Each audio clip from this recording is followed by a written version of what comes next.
अब CSAT clear करना different students के लिए डिफिकल्ट हो चुका है। किसी बच्चे को हो सकता है एक पर्टिकुलर सेक्शन के अंदर प्रॉब्लम फेस हो सकती है, किसी पर्टिकुलर बच्चे को हो सकता है दो सेक्शन में प्रॉब्लम हो, किसी को हो सकता है तीनों में। हम कभी यही नहीं समझ पाए कि मेरे कहाँ पर मैं अच्छा कर रहा हूँ, क्या मेरा क्वांट वीक है, क्या ऐसा है कि मैंने 10th के बाद या 12th के बाद कभी मैथ्स पढ़ी ही नहीं। वो एक बड़ा कंसर्न था। जैसे रीजनिंग में रफली 18 के आसपास क्वेश्चन हैं हर साल, एक दो क्वेश्चन ऊपर नीचे हैं पर 18 के आसपास है। तो प्रैक्टिस के लिए मैंने आपको बुक लिस्ट बता दी। प्लीज इसके अलावा कोई बुक मत फॉलो करना, ट्रस्ट मी ऑन दिस। इस बैच को करने के बाद ट्रस्ट मी ऑन दिस, आपके सामने और कोई समस्या नहीं रहेगी सीसेट की। Hello everyone, welcome to PW only IAS. दोस्तों, जब हम बात करते हैं यूपीएससी एग्जाम की, तो काफी सालों के अंदर हमने ये नोटिस किया है कि जनरल स्टडीज में बच्चे अच्छा स्कोर करते हैं। कई बार उनका स्कोर 90, 100, 110 भी आ रहा होता है, पर अक्सर उनको एक बहुत बड़ी समस्या फेस होती है, वो होती है सीसेट को क्लियर करना। अब सीसेट क्लियर करना डिफरेंट स्टूडेंट्स के लिए डिफिकल्ट हो चुका है। इसमें आप आर्ट्स के बच्चे भी देखेंगे, इसमें आप ये भी नोटिस करेंगे बहुत सारे इंजीनियर्स, बहुत सारे आईआईटीएंस बच्चे भी ऐसे हैं जो कहीं ना कहीं मिस कर जाते हैं सीसेट को क्लियर करना। अब आज का जो आपका जो डिस्कशन होगा, यहां पर हम डिस्कस करेंगे कि किस तरह से आप सीसेट को अच्छे से कवर कर सकते हैं। अब आप यहां पे अंडरस्टैंड करना, ये एक कॉम्प्रिहेंसिव वीडियो रहेगा। क्यों? क्योंकि यहां पर हम अपने सीसेट के सिलेबस को भी समझेंगे कि आखिर सीसेट का सिलेबस क्या है, उसके अलावा क्या पैटर्न है, राइट, क्या आपकी बुक लिस्ट क्या होनी चाहिए। कई बार स्टूडेंट्स बुक लिस्ट में काफी गड़बड़ी करते हैं, कई बार उनको समझ नहीं आता, एंड साथ ही साथ सही अप्रोच क्या होनी चाहिए। देखो, before starting and discussing all of these different aspects, मैं आपको पहली चीज ये बताना चाहता हूं कि आप जानते हैं कि सी सेट में हमारे तीन डिफरेंट आपको पार्ट्स देखने को मिल जाएंगे। जैसे इसमें पहला है आपका क्वांटिटेटिव एप्टीट्यूड, उसके अलावा आपका रीजनिंग हो गया, एंड तीसरा पार्ट आपका होता है रीडिंग कॉम्प्रिहेंशन का। अब चाहे कोई भी स्टूडेंट हो, उनको हो सकता है, किसी बच्चे को हो सकता है एक पर्टिकुलर सेक्शन के अंदर प्रॉब्लम फेस हो सकती है, किसी पर्टिकुलर बच्चे को हो सकता है दो सेक्शन में प्रॉब्लम हो, किसी को हो सकता है तीनों में हो। अब पहली चीज तो आपने क्या करनी है, एक बार आपने क्वेश्चंस को उठाकर ये देख लेना है कि मेरा कमजोर पक्ष कौन सा है या मेरा स्ट्रॉन्ग एरिया कौन सा है। अब ऐसा नहीं है कि स्ट्रॉन्ग वाले को ही सिर्फ करना है और वीक वाले को पूरा छोड़ देना है, नहीं, हमें कहीं ना कहीं एक बैलेंस मिक्स बना के चलना होगा। और एक्चुअली ना, जब मैं डिस्कस करूंगा कि क्या 4 या 5 कारण बनते हैं जिस वजह से बहुत सारे स्टूडेंट्स इस एग्जाम को क्लियर नहीं करते, तब आप ये भी पाओगे कि कई बार ऐसा होता है कि हम सिर्फ एक सेक्शन अच्छा कर लेते हैं एंड दो सेक्शन हमारे खराब होते हैं, जिस वजह से वो जो 66 मार्क्स चाहिए होते हैं हम वो भी नहीं ला पाते। तो ये सारे प्रॉब्लम्स जो हैं हम सारे डिस्कस कर लेंगे। कहां कहां से प्रैक्टिस करनी है आपको, कैसे आपको पैटर्न को आइडेंटिफाई करना है, क्या आपकी अप्रोच क्या होनी चाहिए, कौन सी ऐसी गलतियां हैं जो स्टूडेंट्स बार बार करते आए हैं, उनको हम ना करें, आप उनका ध्यान देंगे। अब आप एक बात ध्यान रखना कि सबसे बड़ी मिस्टेक कई बार स्टूडेंट्स पता क्या करते हैं, उनको लगता है कि मैंने 10 क्वेश्चन यहां से प्रैक्टिस कर लूं, 10 क्वेश्चन वहां से प्रैक्टिस कर लूं। अब इसका रीजन पता क्या है, अभी तक मार्केट के अंदर कोई आपको सिंगल सोर्स नहीं देखने को मिलता। स्टूडेंट्स को इधर उधर भागना पड़ता है सीसेट के चक्कर के अंदर। अब डेफिनेटली अगर आप अपने एंड पे कंसेप्ट्स को ठीक करते हुए अपनी प्रैक्टिस को करेंगे, उससे थ्रू भी आप सीसेट को कर सकते हैं।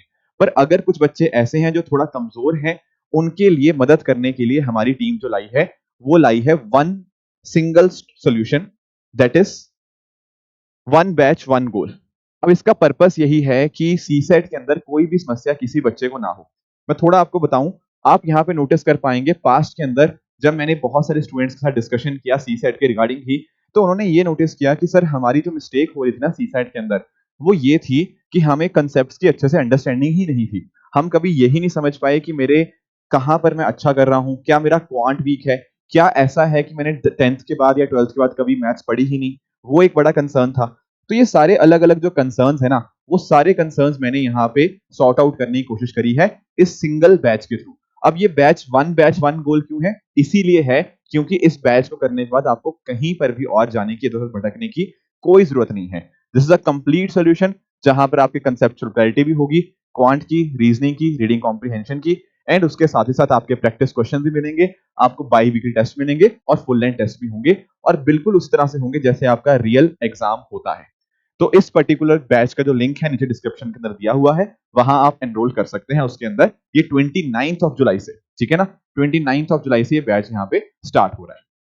चलिए अब अपने मुद्दे पे आते हैं। जो मैंने आपको 4 चीजें बतानी थी, सबसे पहले मैं आपको सिलेबस दिखाऊंगा। अगर आप यूपीएससी का नोटिफिकेशन चेक करेंगे तो उसमें ये सारा सिलेबस मेंशन है। अब इसमें क्या मेंशन है, जैसे इसमें मेंशन है कि एक तो आपके कॉम्प्रिहेंशन के क्वेश्चंस होंगे, रीडिंग कॉम्प्रिहेंशन, उसके अलावा आपके interpersonal skills including communication skills, logical reasoning, decision making, general mental ability, basic numeracy, numbers up to class 10th level, फिर data interpretation class 10th level तक की। यूपीएससी ने अपने नोटिफिकेशन के अंदर ये सिलेबस मेंशन किया हुआ है। हालांकि अगर हम थोड़े प्रीवियस ईयर क्वेश्चंस उठा के देखें, कुछ क्वेश्चंस पिक करें, तो हम यहाँ पे ये रियलाइज करते हैं कि ऐसा है नहीं। बहुत बार ऐसा हुआ है कि यूपीएससी ने क्लास 10th लेवल से मुश्किल सवाल हमसे पूछे हुए हैं। एंड कई बच्चे पता क्या मिस्टेक करते हैं, वो मैथ्स की एनसीईआरटी करने लग जाते हैं। देखो this is a very very big mistake, very big mistake. इसका रीजन ये है कि जो क्वांट है, एप्टीट्यूड है, वो आपका मैथ से थोड़ा डिफरेंट होता है। उसका रीजन क्या है, आप मैथ्स में डिफरेंशिएशन, इंटीग्रेशन और बाकी सब चीजें पढ़ते हो, पर ये सब चीजें सी सेट में नहीं आती हैं। सी सेट में आते हैं आपके time and work, time speed and distance, number system, इस तरह की चीजें। उनकी हमें प्रैक्टिस यहाँ पे करनी होगी। वो जो क्वांटिटी एप्टीट्यूड है, जो रीजनिंग एबिलिटी है, हमें वो डेवलप करनी होगी। सर अगर हम पेपर पैटर्न की बात करें तो हमें यहाँ पे नोटिस करने को मिलेगा कि अगर इस साल के या पिछले 5 साल के पेपर्स को देखें तो सिमिलर ट्रेंड है। मतलब 2-4 क्वेश्चन ऊपर नीचे होते हैं, बट ट्रेंड आप नोटिस करना, पिछले 5 साल का ये रहा कि 44% क्वेश्चन आपके पेपर में वो आते हैं क्वांटिटेटिव एप्टीट्यूड से, 22% क्वेश्चन आपके रीजनिंग से आते हैं, एंड बाकी 34% क्वेश्चन जो है वो रीडिंग कॉम्प्रिहेंशन से हैं। अब तीनों का इंपॉर्टेंट वेटेज है, ठीक है। सबसे कम रीजनिंग का है 22%, पर यहां मेहनत भी कम लगती है कवर करने के लिए। आप यहां पे देखना चाहो ना, तो पिछले 5 साल का ट्रेंड भी आप यहां पे देख सकते हो।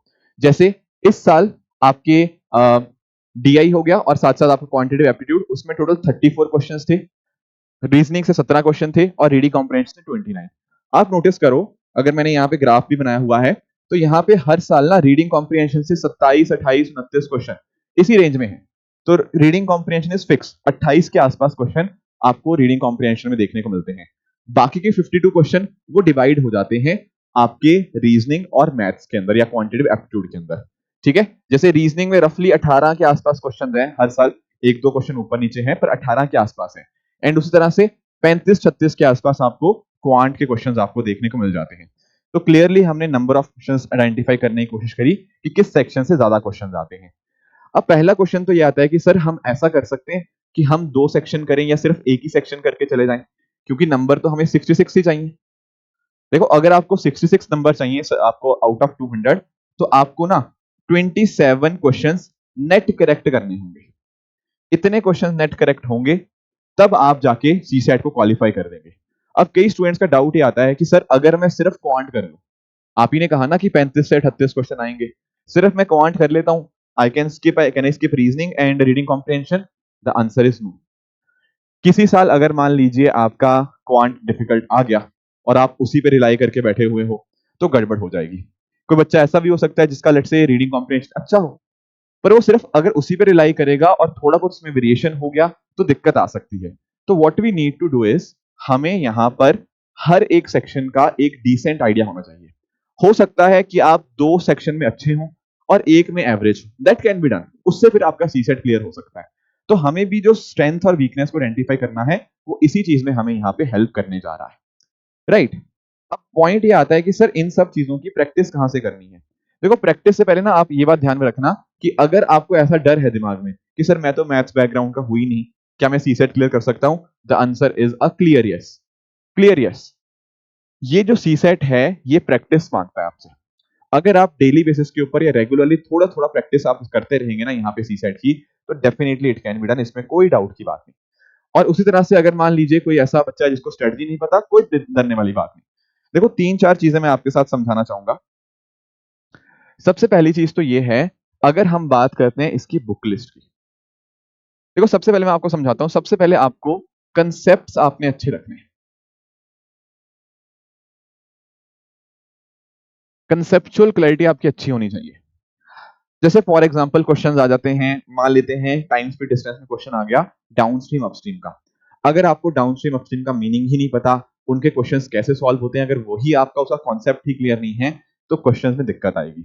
यहां ध्यान ये रखना है कि please focus on concepts, please focus on the logic rather than the formula.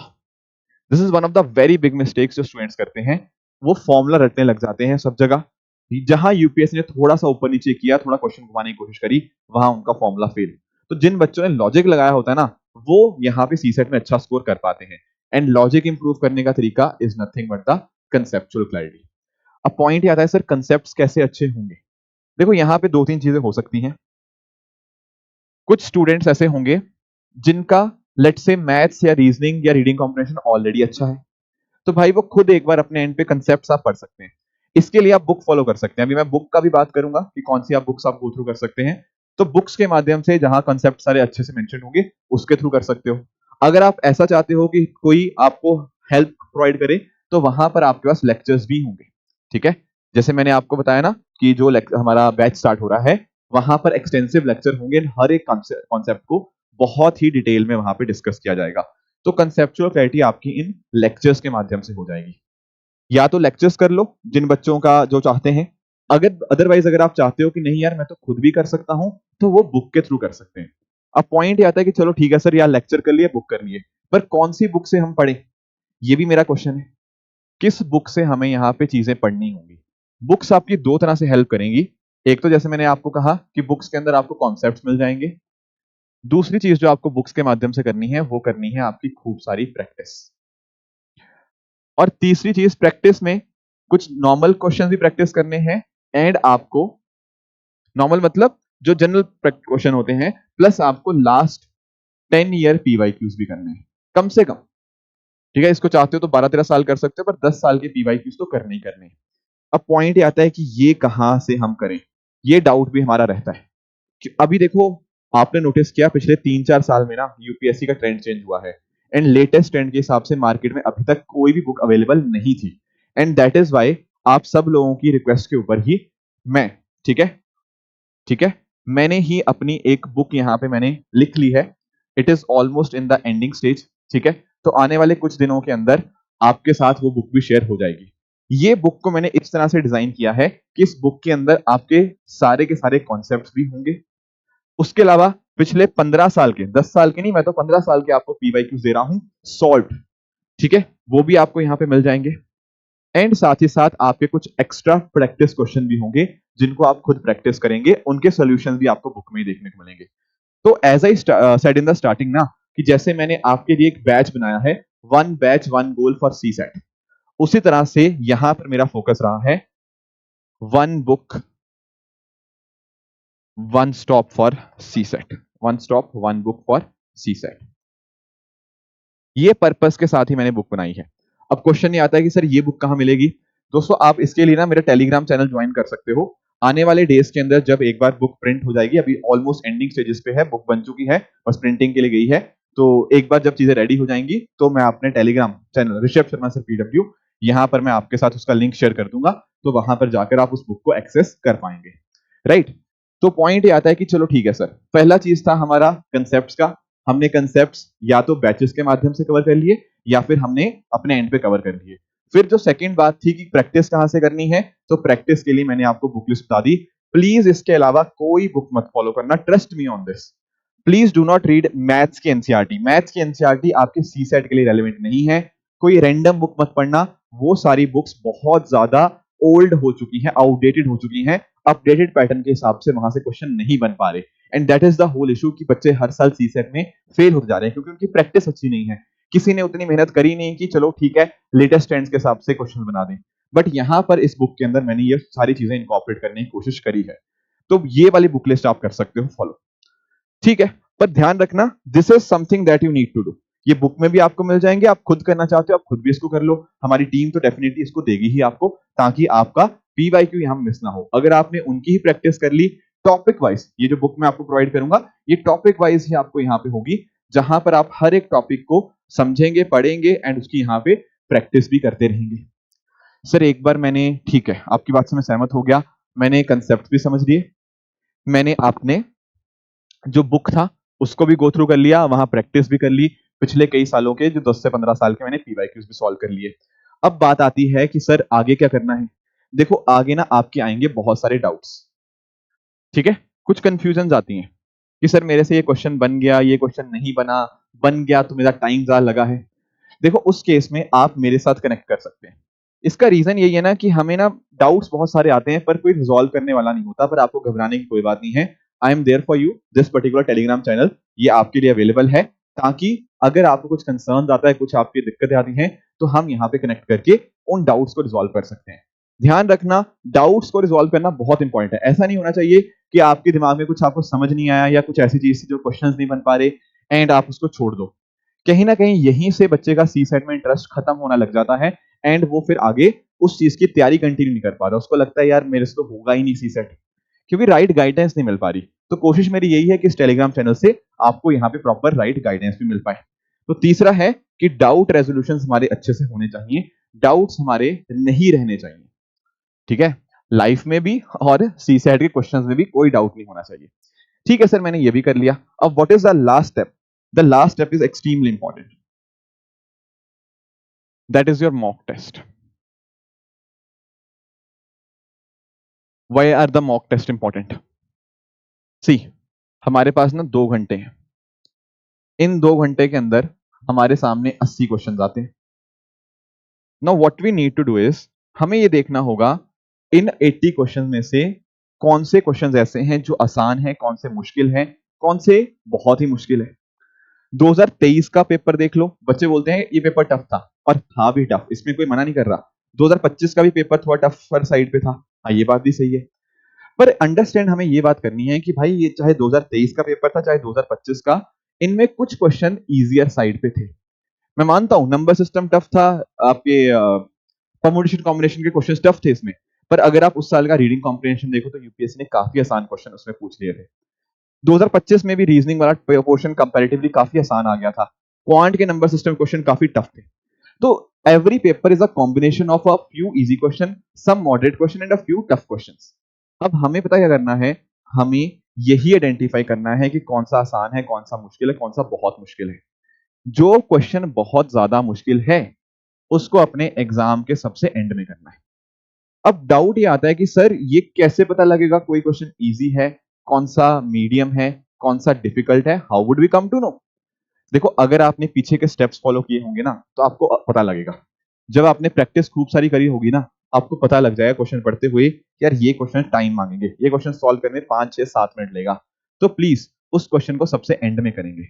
हर एक क्वेश्चन का मार्क्स 2.5 नंबर ही है, तो you need to pick those question first जहां पर कम से सबसे कम टाइम के अंदर आप उसको सॉल्व कर सकते हैं।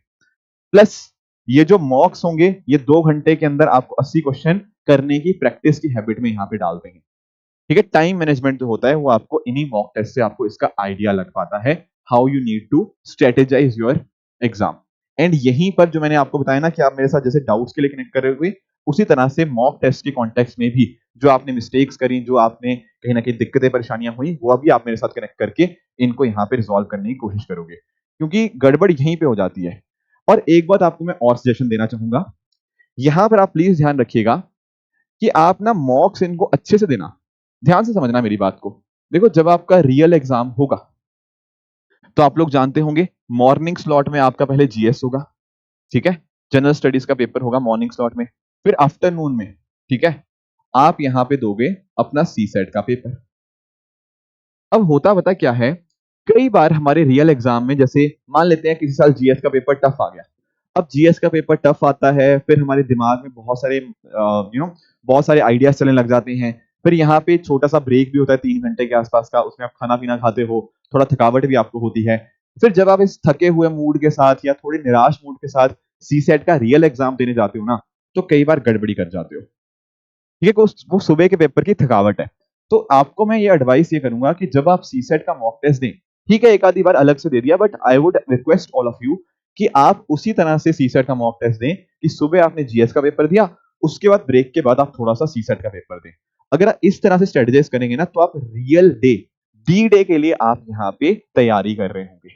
ठीक है ना, होता क्या है, मैं आपसे सामने अभी 2 घंटे का पेपर दे दूं, आपका माइंड फ्रेश होगा, आप फटाफट करने की कोशिश करोगे, मॉक्स में अच्छा स्कोर आएगा, रियल एग्जाम में अच्छा स्कोर नहीं आ पाएगा। ये सारी जो बातें हैं ना, ये सारी जो बातें हैं, ये कुछ मेरे खुद के एक्सपीरियंसेस भी हैं, कुछ जो एक्सपीरियंसेस हैं ये हमारे जो इस बार के स्टूडेंट्स हैं इन्होंने मुझे यहाँ पे शेयर करी हैं। एंड इन्हीं सबके इनपुट्स और आप सबके इनपुट्स के बेसिस के ऊपर ही हमने जो इस बार का बैच है वो बनाने की कोशिश करी है कि that it becomes a one batch one goal, that is getting ready for CSAT.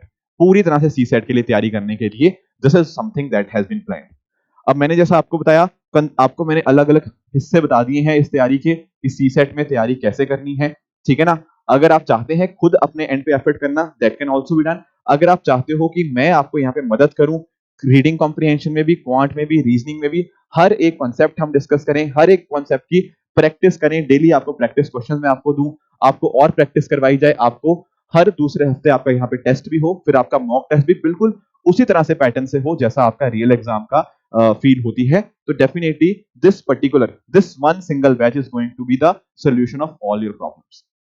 ठीक है, इस बैच को करने के बाद ट्रस्ट मी ऑन दिस, आपके सामने और कोई समस्या नहीं रहेगी सीसेट की। एंड मेरी ऐसी उम्मीद है कि इस बैच के अंदर हम ऐसा कंटेंट यहाँ पे पढ़ेंगे जिसके माध्यम से हमारा सीसेट में कोई परेशानी, कोई प्रॉब्लम यहाँ पे नहीं रहेगी। तो कोशिश यही है कि भाई भले ही चाहे आप आर्ट्स के स्टूडेंट हो, चाहे आप इंजीनियर से हो, चाहे आप आईआईटी से हो, चाहे आपने मैथ्स कभी पढ़ा चाहे नहीं पढ़ा, या आपने रीडिंग कॉम्प्रिहेंशन पढ़ा या नहीं पढ़ा, कोई घबराने वाली बात नहीं है। आप अपनी मेहनत के ऊपर भरोसा रखें, बाकी डेफिनेटली कंटेंट डिलीवर करना मेरा और हमारी टीम का काम रहेगा, जो आपको हर मदद के हर स्टेप के ऊपर आपको मदद करते रहेंगे। बस आपको मेहनत डालने के लिए रेडी होना है एंड बाकी सारी चीजें हमारी टीम यहाँ पे देख लेगी। डेफिनेटली मैं शुरू से लेकर अंत तक आपके साथ हूं, तो बिल्कुल उसको नहीं घबराना है। एंड लास्टली जो मैंने बताया था आपको, ये हमारा टेलीग्राम चैनल है ऋषभ शर्मा सर पीडब्ल्यू, यहाँ पर आप कनेक्ट कर सकते हैं किसी भी प्रॉब्लम, किसी भी परेशानी के लिए। तो डेफिनेटली मैं आपसे मिलता हूं। Thank you so much for joining, all the very best, keep working hard.